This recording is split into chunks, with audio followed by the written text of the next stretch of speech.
followed by the ministers responsible for trade meeting, which is scheduled for May 23 and 24. Over 1,500 delegates from all 21 APEC member economies have registered for the meetings. During SOM 2, APEC delegates will continue the discussions that began last December at the informal senior officials meeting in Manila. Senior officials are also expected to report on the progress of agreed work plans and projects discussed at the first senior officials meeting held last February in Clark, Pampanga. The APEC NOC, in bringing this influx of visitors to Boracay, remains firmly committed to encouraging responsible tourism, along with the DILG, DND, PNP, AFP, Bureau of Fire Protection, and the Philippine Coast Guard, as well as local government officials. The APEC NOC led a cleanup drive along the island shores on May 13. This was followed by another coastal cleanup drive, this time led by the local government, on May 15. Another one is ongoing today, May 18. This forms part of our overall effort to reduce our carbon footprint. Since last year, we have been advocating for the use of less paper throughout the Philippine hosting of APEC, encouraging agencies and LGUs to instead circulate information through email and social media. In addition, we have partnered with eMotors Incorporated, a Filipino-owned company, and the APEC 2015 Green Electric Mobility Partner to set up an e-trike system to transport delegates between venues in Boracay. With regard to SOM 2, on May 20 to 21, senior officials are expected to report on the progress of agreed work plans and projects discussed at the first senior officials meeting held last February, such as on APEC connectivity, the internet economy, APEC's structural reform strategy, and preparations for the upcoming structural reform ministerial meeting, progress towards the FTA-AP, economic and technical cooperation, SMEs, and the global value chain, among many others.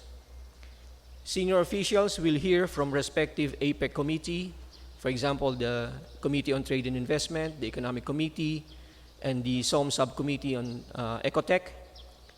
From the chairs of these committees, they will be reporting on the outcomes of their respective meetings and propose next steps and way forward actions. Relevant discussion items and recommendations from APEC subfora will be elevated to the APEC trade ministers for consideration or endorsement at the MRT meeting. The next senior officials meeting and related meetings, this will be SOM 3, will be held from August 24 to September 6 in Cebu.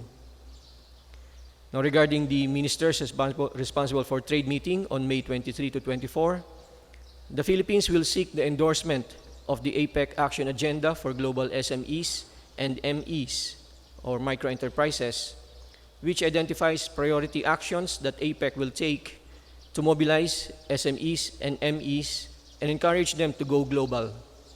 Many SMEs and MEs are prevented from tapping the bigger international market because of barriers such as burdensome trade procedures, overly complex custom rules and regulations, lack of innovative financing mechanisms, lack of market information, and constraints in harnessing global markets through e-commerce. The Action Agenda for Global SMEs and MEs is designed to benefit small and micro enterprises, since this is the sector that needs more support and intervention in APEC. A good number of APEC activities to integrate SMEs in global value chains are ongoing in APEC, but these initiatives benefit mostly the medium enterprises. The Action Agenda will provide the right balance and highlight SMEs' contribution and role in achieving inclusive growth. On the Regional Economic Integration Agenda, the MRT meeting is expected to endorse the terms of reference of the collective strategic study on the issues related to the realization of the Free Trade Area of the Asia-Pacific, or FTA-AP. The FTA-AP has been a long-standing issue in APEC, and last year, APEC leaders agreed to a step-by-step process beginning with a collective strategic study. The study is expected to be launched this year and completed by November 2016. The APEC MRT meeting will also be a chance for APEC to show its support to the multilateral trading system and the 10th WTO Ministerial Conference that will be held later in the year. Thank you, Asec. We will now open the floor for questions. May we request that we limit the question to APEC-related topics only. Please state your name and the news organization you belong to before addressing your question. Thank you very much.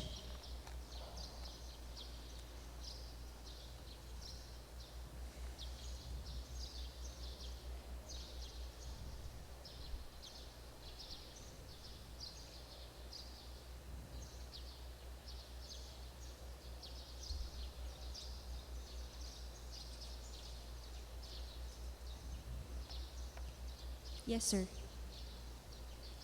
Hi, sir. George Bandola po, People's Television. This early, sir, could you tell us what among our initiatives that you think have gained the widest acceptability or support from among our APEC economies?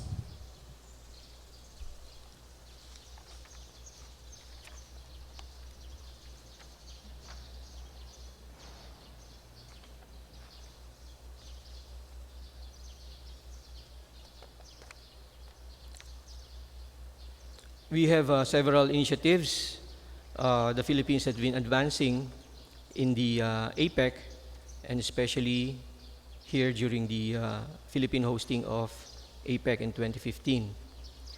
I have here a list of several meetings that have concluded since May 10 and the results of these meetings. I can cite, for example, a few of these meetings and their results.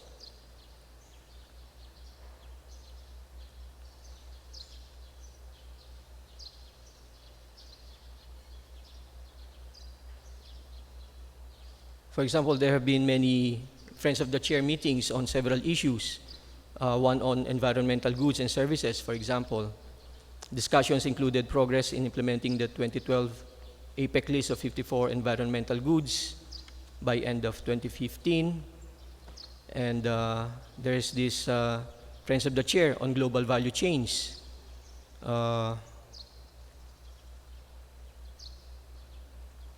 This is under the APEC Strategic Blueprint for promoting global value chains development and cooperation. And there have already been progress implementing the strategic framework on measurement of APEC trade in value added under the GVCs. And there's also the Friends of the Chair on next generation trade and investment issues. And discussions have included progress in advancing the next generation trade and investment issues identified by ministers and leaders. But of course, all of these initiatives, they dovetail with the Philippine theme of building inclusive economies, building a better world. And all these initiatives, they also dovetail with our four priority areas, which is SMEs, human capital, and regional integration. Sir, among our priorities in hosting this APEC is building sustainable and resilient communities. This early, could you say, sir, if we are already getting ideas and policy reform recommendations on how our country can properly build resilient communities? Well, we have several experiences on calamities and natural disasters. And one of the outcomes of this experience is that we need to develop resilient communities. So we are also trying to incorporate this priority of ours in the mainstreaming APEC agenda.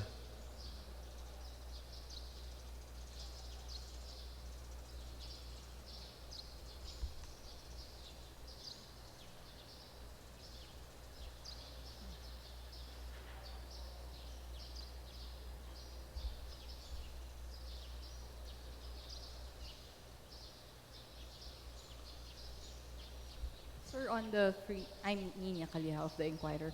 On the free trade area, it's you've mentioned that it's on the top of the agenda of the APEC SOM 2.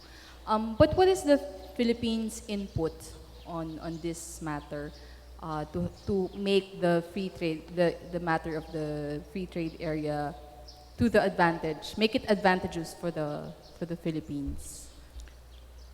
Well, discussions on the FTA-AP is still at the early stages, and like I mentioned in my opening statement, that APEC leaders last year agreed to a step-by-step process, beginning with a collective strategic study. So we are now only at the strategic study, and of course, in line with FTAs. Philippines is also involved in some kind of regional integration in ASEAN. So this in some way is a kind of, because regional integration means lowering barriers, including tariff and non-tariff barriers. So in ASEAN itself, we are already some kind of forming a regional area that would be conducive to promoting cross-border trade and investment.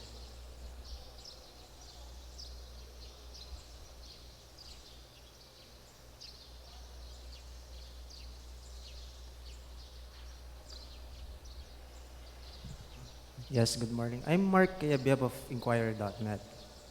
Could we, since today's symposium is about the internet economy, could we get the Philippines' input in these discussions over the internet economy, and what has the Philippine government, the Philippine government done in the promotion of internet economy, for instance, for sustainable development, and as what was mentioned during the symposium, primarily on rural education and rural employment. Thank you.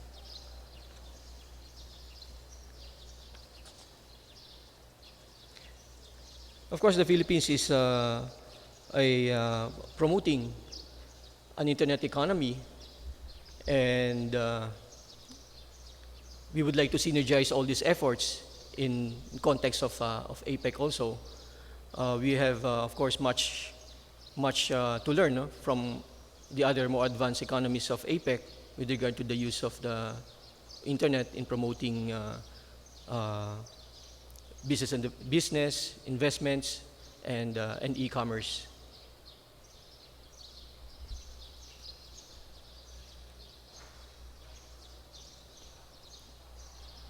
Morning, sir. My name is Yellow from China Central Television. I have a question because I noticed that you just mentioned about the top topic should be focused on the FTAAP and SMES. So I just wondering, what kind of relationship between the FTAAP and SMES, and how our local small and medium enterprise can benefit through the FTAAPs. Thank you. Of course, many companies, many businesses will benefit from a free trade area or free trade agreement in Asia Pacific. But most of these will, as we can imagine, will be the bigger companies. So for the Philippine hosting of APEC in 2015, one of our priorities is to focus our attention on SMEs and even the smaller ones, the micro enterprises, because usually they lack capabilities in terms of being competitive in the global economy and global market. So hand in hand, while we are helping big economies through forging FTAs, we would also like to help the small and medium enterprises and the micro enterprises. This is aligned, no, with our theme of building inclusive economies. So means we would like everyone to be involved, big and small.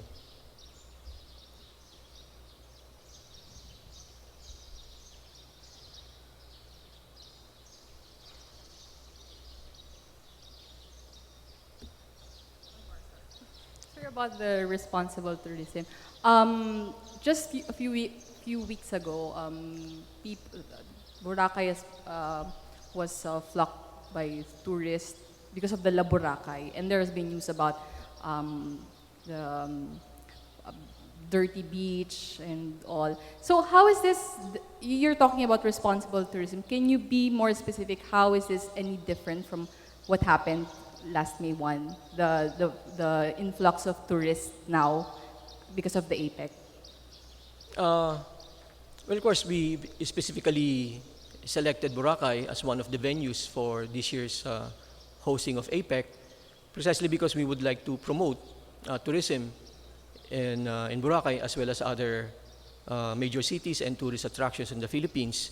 And of course, as a result of this is that there will be an influx of tourists. And like I mentioned earlier in my statement, alongside the influx of tourists, we are still conscious of our responsibility towards the environment, and that's why we had a coastal cleanup drive. We have already done twice, and one is already ongoing today. And in addition to that, we would like to reduce our carbon footprint by encouraging paperless meetings. And of course, there have been a report of the quality of the water in the beach in Boracay, but the DNR has already released a statement, and the finding is that the waters around Boracay is safe. Give an assessment. What's the reception of the delegates about Boracay? Can you just...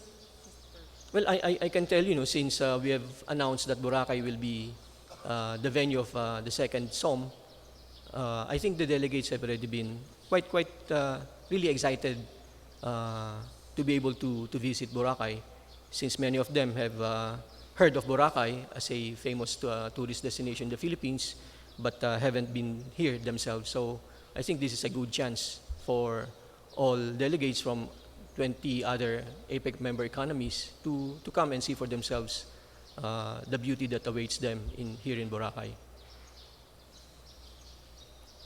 Yes, please.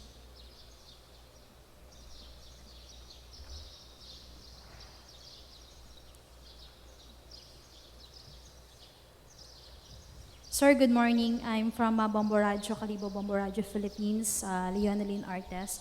Sir, my question is, what can you say about this APEC ministerial meeting that some reactions that it drove away the tourists, and because of the tight security, and as well as will be the president itself will be coming here to attend the meetings, and lastly, what will be the beneficial effect after this meeting here held in Boracay as well as in the province of Aklan, apart from boosting the tourism industry?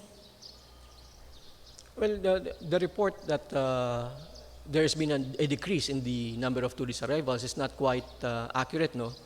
In fact, I think we are on track, no, in meeting the usual number of tourists. For example, there was about 163,000 tourist arrivals that was recorded in May, for the month of May last year. And for the first 15 days of May this year, there were already about close to 94,000 tourist arrivals. So if the trend continues, we will be exceeding the number of tourists that arrived here in Boracay last year. So I think hosting of APEC here in Boracay would actually be good for tourism in Boracay and for Aklan in general. And there will be other benefits, no, aside from the tourism industry. There are so many allied industries, no? So many industries, so many businesses that are allied to the tourism. And of course, the APEC NOC has been working very closely with all the local government units. Of course, there will be investment in infrastructure. These are long-term investments which will continue to be there long after the APEC hosting is over in Boracay. So these are just some of the benefits that will accrue to Boracay and to Aklan in general by hosting APEC here. Sir, just a follow-up to that.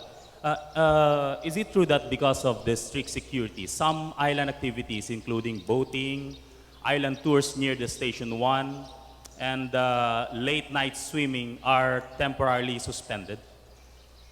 Well, I'm not so sure about those, no. But what I can tell you is that the safety of our delegates, no, is a top priority of the Philippines in hosting APEC here in Boracay, as well as in other venues in the Philippines throughout 2015.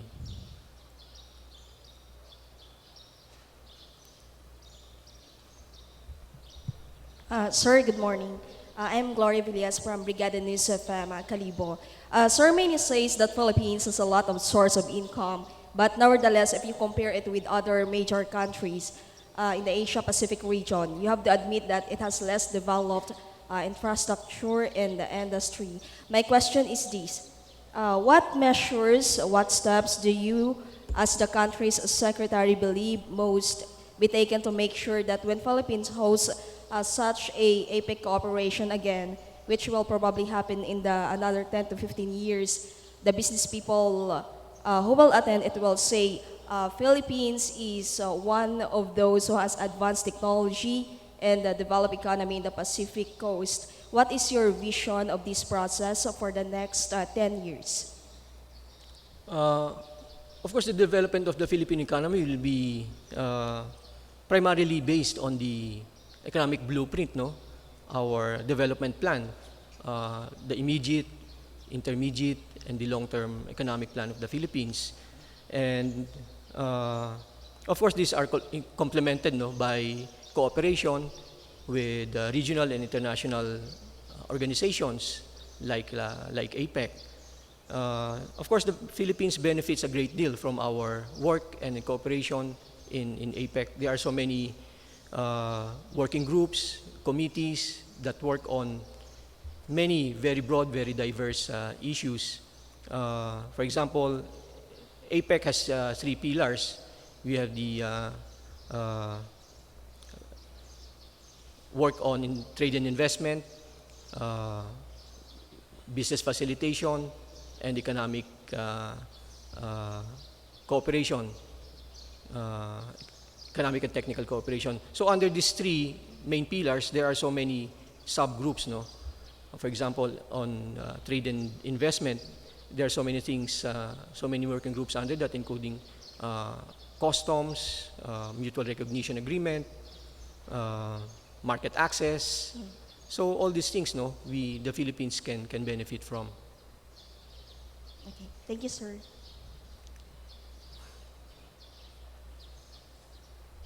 Sir, we are in midway of the APEC 2015, and the big event will happen in November when all the leaders of all those countries will go to the Philippines. How is this SOM2 or the other related meetings be in preparation for that big event? All the meetings that we are having now, starting from the informal SOM, plus SOM 1, SOM 2, SOM 3, all these are lead up, no, preparatory meetings that will culminate in the AELM, or the APEC Economic Leaders Meeting that will be held in November. Of course, at the start of the Philippine hosting, we already informed the other APEC member economies of our theme and priorities. So all these meetings are in preparation as a build-up to the leaders meeting in November.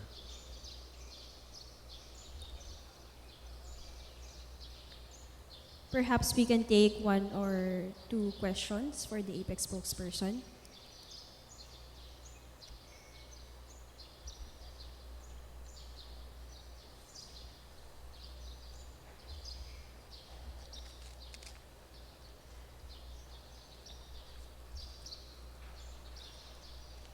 If there are none, this concludes our press briefing for today. Please follow our APEC 2015 social media accounts: Facebook, www.facebook.com/APEC2015PH, and our Twitter account at APEC2015PH. And please also do a hashtag APEC2015. Thank you very much and good morning and good day to everyone. Thank you. Thank you.